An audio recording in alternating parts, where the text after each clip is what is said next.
Welcome back to Sweet Sycamore Devotions. I'm Nicole. I love getting into the Word with you. We are on part 2 of answering the call.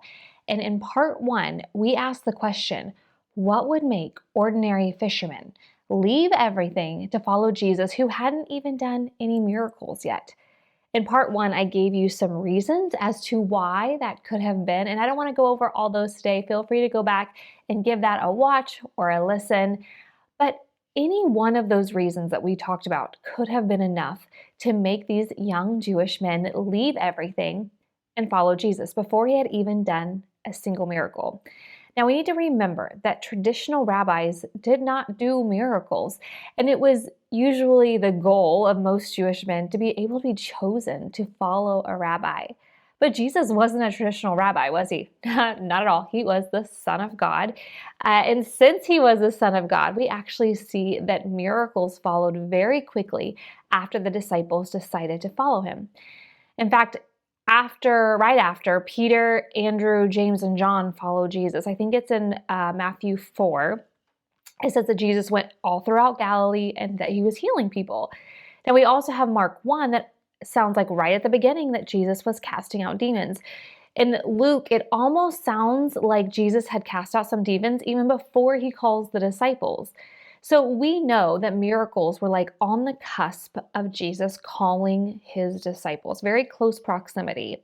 But also remember in John 2, when we have the wedding and Mary basically gives Jesus that mom nudge of like, hey, it's time to step up. And Jesus says, it's not my time. And it references there that disciples are with him. So he's already chosen them. He says, it's not my time. But then he turns the water into wine, which we attribute to the first miracle of Jesus. So it's hard to know the exact timeline as we compare the 4 Gospels, but what we do know is that miracles are right on the cusp of the disciples being chosen. There wasn't like this big gap between those moments. So we have to understand that Jesus wasn't trying to get his disciples to follow him for the miracles. There wasn't a lot of miracles when he calls them. And so he is trying to get these men to follow him for him, not what he can do for him. Let's put this in the context of relationships. Have you ever had somebody want to know you for what you could offer them, the doors you could open, the people you could introduce them to, instead of just for who you are and what you have to offer, even if it's just a friendship? That was one of the hardest parts of living in LA. I felt like it was one big, giant networking event. Believe me, I didn't really fit the mold. I was there to get my master's in seminary and theological studies. So it was a little awkward when the barista would be like, oh, what do you do? And I'd be like, oh, I'm in seminary. And she's like, oh, here's your coffee, right? Like I was not the networking person they wanted to connect with. And perhaps all that's changed, but it felt like one big giant networking party. What could you give me? Now, let me ask this question. Do we treat God that way? Do you want to know who Jesus is, or are you trying to get something from Jesus? Now, I think we can find out how we really operate if we ask ourselves this question. Is your time with Jesus more like a drive-through or like a sit-down restaurant? Is it like pulling up and saying, hey, I need this, this, this, this. Can you make a supersize? Order up, see you at the next window. Or do we sit down and we're like, hey, Lord, I really want to talk about this. Like, what's your heart on this? What are you thinking about this? Drive-through or sit-down restaurant? And honestly, I'm convicted of that too. Like there's a lot of times I treat Jesus like a drive-through, and I'm really trying to be more intentional about not. Let's ask some questions about the disciples. Did the disciples fully understand what it meant to follow Jesus? No, actually they didn't. But interesting enough, they never stopped engaging. Were the disciples' intentions pure? Actually, no. Even at the very end, they still thought Jesus was going to be this political figure, overthrow the Roman government, putting them in a place of power. But were they teachable in this? Yes. All but one. I'm sure you can figure out the one. Did Jesus think the disciples were perfect? No. In fact, when he speaks to them, he references their strengths. He also references their weaknesses, and he tries to rise them up out of those weaknesses. But I love that he still invited them even though he knew that they were not perfect. So what does this mean for you and I? Well, I think to fully accept the invitation of Jesus saying, will you follow me? We have to keep engaging even if we have questions or even if we have doubts. We also have to understand sometimes, like the disciples, our intentions are not going to be pure. We're going to be more like, Lord, what can I get out of this relationship? And when God's refining us, we're like, no, I'll pass on that. Interesting enough, God's always been concerned with our character over our comfort. And it's been like that for 2,000 years. I don't think it's changing anytime soon. And that's always not fun, right? We'd rather him be concerned with our comfort more than our character. But I also think something I can learn from the disciples is just to be teachable. Jesus really transformed them. We see when they were called, and we see later on in their life, they're like completely different people. They remained teachable. And I think that's interesting because Jesus wasn't looking for flawlessness, but he was looking for faithfulness.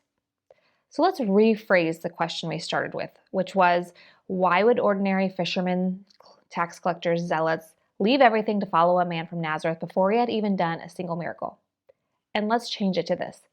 Why would Jesus call ordinary fishermen, tax collectors, and zealots to lead his mission that was so important? What would you say to that?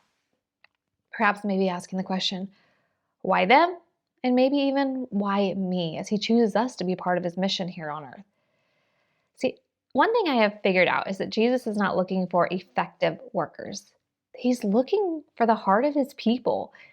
He didn't wait for the disciples to clean up, to memorize the Torah, to become religious, to say the right prayer at the right moment.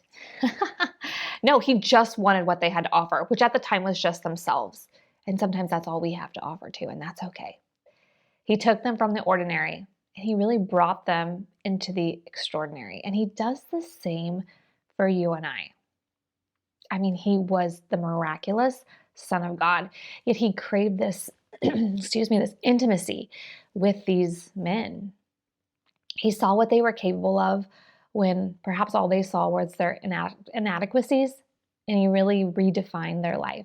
He gave it new meaning, and he does the same for me.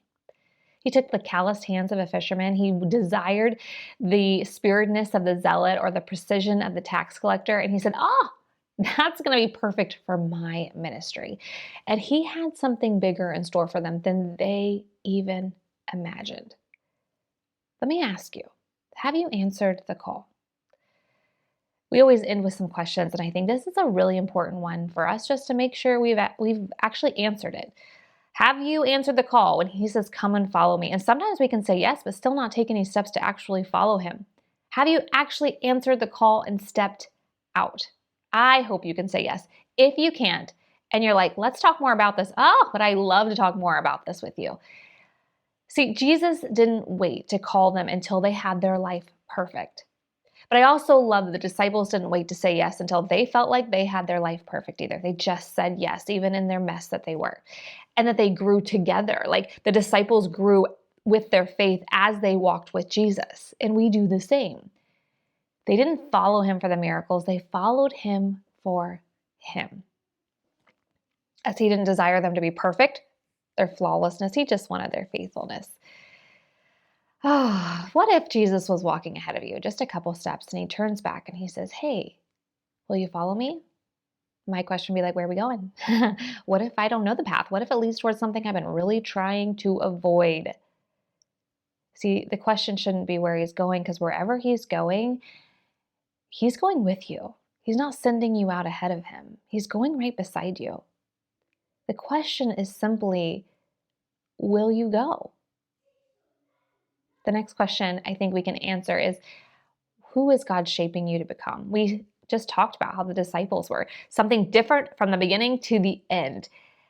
And I think acknowledging how God is shaping us as we continually following him is just beautiful to be able to look back and say, well, I thought I wasn't making any progress, but actually look who I once was and look who I am now. And it gives God the glory in our life. It's kind of like those 30-second montages in movies where they go from like, wow, she's got some crazy hair and crazy makeup to like, wow, she's just beautiful, And I wish life was like that. I wish it was like 30 seconds with Jesus and our soul's like something stunning. It's not, is it? Usually it's a 30-year transformation or more. And it's continually happening. But I will say, to be able to reflect and say, wow, what once really tripped me up doesn't do so anymore. just reminds you that when God says, hey, follow me in this direction, and you see how far he's brought you by following closely to him, that you just keep saying, yeah, that's for me. That's really what's best for me, even though it's scary. We're going to keep talking about the disciples, but we're going to take a short break next month, and we're going to talk about John the Baptist. And why wasn't he a disciple? Okay, we're going to talk about that question. Also, here in the beginning of February, I am going to be doing some relationship things with my favorite person, my husband, and we're just going to be chatting. So if you kind of want some information on that and just have some fun and conversations with us, feel free to give those a listen to. So if you see something pop up on your feed and you're like, this isn't among the 12, but this is coming from Sweet Sycamore, it's just some highlights on relationship as I get to hang out and have some fun with the man I love most after Jesus. All right. Hey, we love you guys, and we will catch you next time here on Sweet Sycamore Devotions.